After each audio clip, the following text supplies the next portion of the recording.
But the future of maternity services at Dr Gray's Hospital has consequences for mothers all over the North East and the Highlands.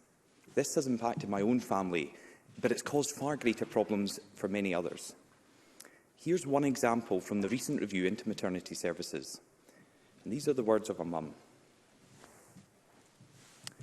I had been told that if I had a bleed before giving birth, the chances were slim that I would survive, and consequently, neither would my baby.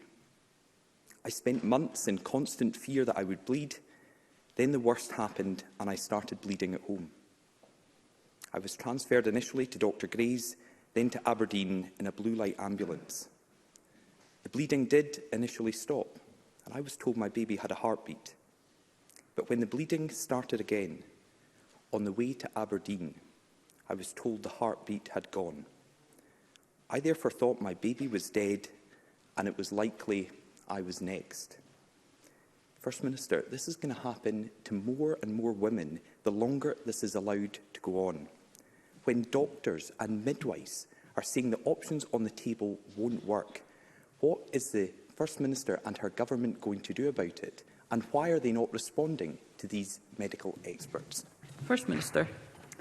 Can I understand firstly acknowledge the personal experience here?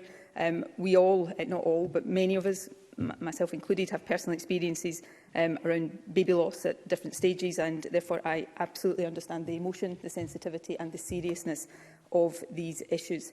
The Scottish Government commissioned the report conducted by Ralph Roberts as part of a commitment to the reintroduction of consultant-led maternity services at Dr Gray's in a safe and a sustainable way, and that is really important. The report that has been published is a substantial report. It's very thorough, and it is important that all of the recommendations in that report are considered extremely carefully. The Government will meet again with NHS Grampian, with NHS Highland, to look at practical next steps, and core to that, of course, will be listening to clinicians at Regmore in any further discussions. And the Health Secretary, I think, has already indicated, but if not, I will indicate that now, is of course prepared, and it is important that he meets with clinicians at Regmore. Of course, there is the Mum campaigning group who also have views on the recent review and report, and that has to be listened to as well.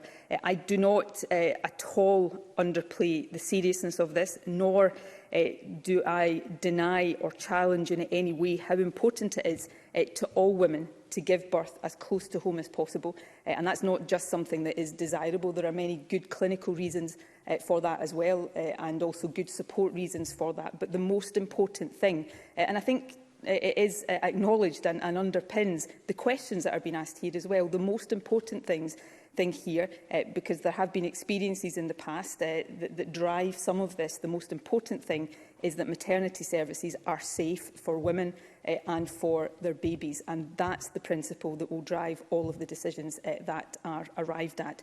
And those decisions will, of course, be informed by all those who have opinions or indeed clinical expertise to bring to bear.